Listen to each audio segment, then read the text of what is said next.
Hello everyone, welcome to mentor 365 YouTube channel. और जो बच्चे सीपीओ के लिए बिल्कुल सीरियस हैं उनके लिए वीडियो बहुत महत्वपूर्ण रहने वाली है।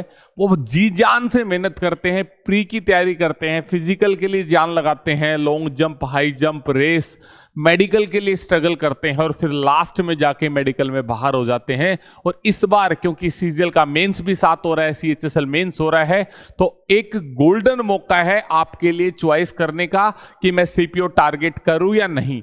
और अगर आप सीपीओ को टारगेट कर रहे हैं, जबरदस्त तरीके से अपनी तैयारी कर रहे हैं, तो जो चीजें मैं बताने वाला हूं सीपीओ मेडिकल के लिए, ये आपकी आंखें खोल देगी। बिल्कुल ऐसी बातें आपके साथ डिस्कस करूंगा जिसकी तरफ आपका ध्यान भी नहीं गया होगा। ठीक है मेरे भाई, बिल्कुल डिटेल में अपना एक्सपीरियंस मैं शेयर करूंगा।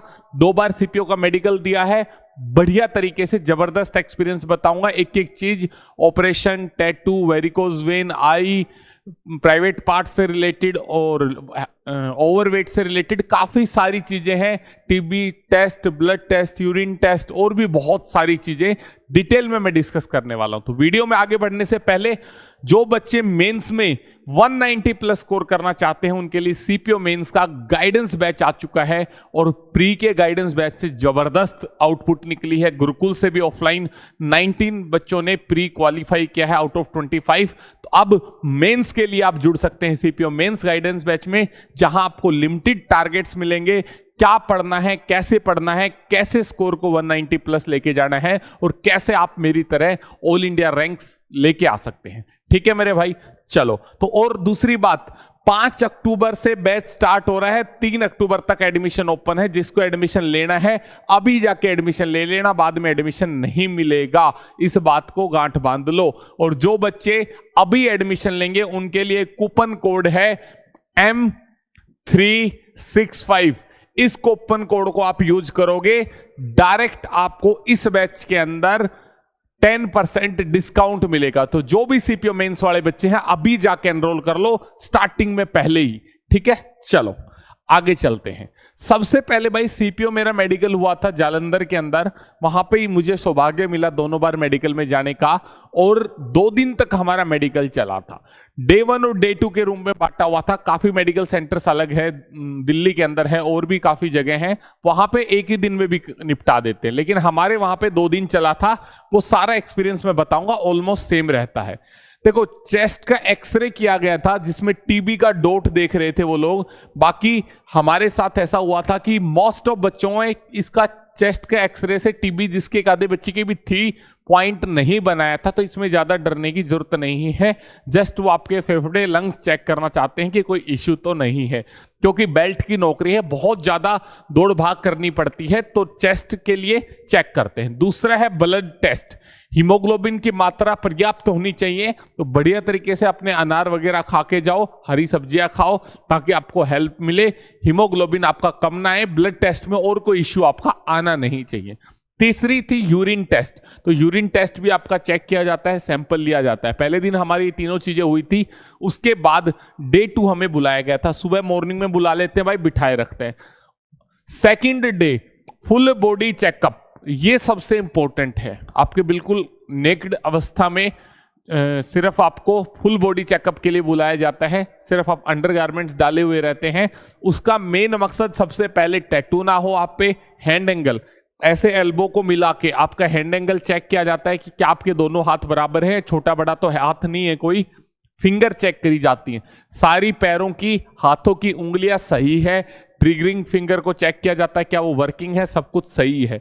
नौकनी, इसके लिए मैं बहुत जबरदस्त आपको चीज बताने वाला हूं। मोस्ट ऑफ बच्चे क्या करते हैं, जब नौकनी पहली बार चेक करवा रहे होते हैं, वो ऐसे झुक के देखते हैं। जैसे झुक के देखते हैं, उनके पैर अंदर की साइड जाते हैं और वो टच हो जाते हैं।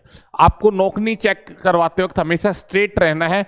जब बोले नौकनी के लिए, वो बोले पैर को टच करो, तो पैरों को टच कर सकते हैं, लेकिन नीचे नहीं झुकना। नीचे बैंड होगे, वेट बैलेंस करने के लिए नी टच होते हैं। आपको हमेशा ऐसे सीधे खड़े रहना है और पैरों को पीछे पुश करिए, आपके पैरों में हल्का सा गैप बन जाएगा। सीधे खड़े खड़े, गर्दन नीचे नहीं जानी चाहिए, चीज विशेष ध्यान रखना।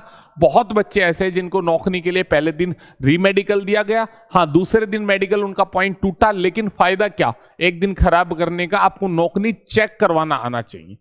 ठीक है मेरे भाई। उसके बाद फ्लैट फुट, फ्लैट फुट के लिए सिंपल एक्सरसाइज आप अपने घर पे भी चेक कर सकते हैं। पानी डालते हैं एक नॉर्मल, जैसे अपने घर में कच्चे नहीं होते थे सीमेंट के फर्श, वैसे फर्श होता है। पानी डाला, उस पानी में से चल के और उस फर्श पे चल के दिखाओ। तो आप नॉर्मली इसको घर पे भी चेक कर सकते हैं, किसी ऐसी जगह पे टाइल्स वगैरह पे जहां बिल्कुल स्मूथ हो, पानी पे पैर रखो, अपना पैर गीला करो और उस पे चल के देख लो। अगर गैप आ रहा है तो आपका फ्लैट फुट नहीं है, ठीक है। उसके बाद ऑपरेशन के मार्क्स भी चेक करते हैं। आपका कोई मेजर ऑपरेशन ना हुआ हो, कोई मार्क्स ना हो, जैसे 6 महीने से पुराना ऑपरेशन चल जाता है, बहुत ज्यादा मेजर मार्क्स हैं, तो आपको उसकी रिपोर्ट्स और डिटेल्स लेके जाएं कि सर उस टाइम पे हुआ था और ये दिक्कत है। वरना छोटा मोटा मार्क को आप ये भी बोल सकते हैं सर बचपन में कोई चोट लग गई थी, ऐसा कुछ भी कह के आप टाल सकते हैं। एक बॉडी पोस्चर पे उनका ध्यान बहुत जाता है कि आपकी जो बैकबोन है, आपको आगे पीछे लेफ्ट राइट करके देखते हैं कि बैकबोन में कोई इश्यू तो नहीं है। कल को पता चले आप अच्छे से दौड़ नहीं पा रहे, फिजिकल वर्कआउट नहीं कर पा रहे, ट्रेनिंग पे आप अच्छे से वर्कआउट नहीं कर पा रहे, तो इस वजह से बॉडी पोस्चर भी बहुत अच्छे से वो लोग चेक करते हैं आपका, ठीक है। देखो एक एक चीज जितनी बारीकी से मैं बता रहा हूं ना, इतनी ही सीरियसनेस से आपको सुनना है, क्योंकि मुझे पता है भाई जब आप मेडिकल में बाहर होगे ना, फिर आप मेरे को याद करोगे हाँ सर ने उस दिन मुझे ये चीज बताई थी। टैटू किसी भाई के है, टैटू रिमूव करवाना है तो बढ़िया लेजर से रिमूव करवाओ डॉक्टर से, ताकि निशान ना रहे। अगर निशान रहता है तो भी अपना नारियल का तेल वगैरह लगा के उस निशान को अभी से रिमूव करना शुरू कर दो, वरना बाद में दिक्कत आएगी। क्योंकि 3-4 सीटिंग में टैटू रिमूव होता है, फिर उसका निशान रह जाता है, और 6 महीने के अंदर का कोई भी निशान, कोई भी चीज होती है उसका पॉइंट बनेगा, फिर आपको दिक्कत आएगी, ठीक है। चलो आगे चलते हैं। एक होता आई चार्ट। आई में सबसे बड़ा इश्यू आता है, अगर आपकी 6/9 आई है, कोई मान लो लेफ्ट आई 6/9 है, तो आप राइटी बोल सकते हैं खुद को। राइटी 6/9 है तो खुद को लेफ्टी बता सकते हैं, तो ऐसा आप कर सकते हैं। दूसरा, हमारे टाइम पे दोनों बारी ऐसा हुआ कि आई के चार्ट्स के ग्रुप बन जाते हैं। जालंधर का मेडिकल का अलग ग्रुप, दिल्ली डिग्री बॉर्डर का अलग ग्रुप, ऐसे करके अलग अलग मेडिकल्स के ग्रुप बन जाते हैं। उनमें आई चार्ट्स की फोटोज आ जाती हैं, बच्चे खींच के डाल देते हैं, और बहुत बच्चे मैंने देखा याद करके जा रहे थे चार्ट को, और वो पढ़ के भी आ पा रहे थे। लेकिन ये डॉक्टर टू डॉक्टर वेरी करता है। हो सकता है हमारे केस में टचवुड अच्छा रहा हो कि जो बच्चे याद करके गए थे उनका हो गया, लेकिन किसी का काम ना चले, तो इस चीज को हल्के में मत लेना।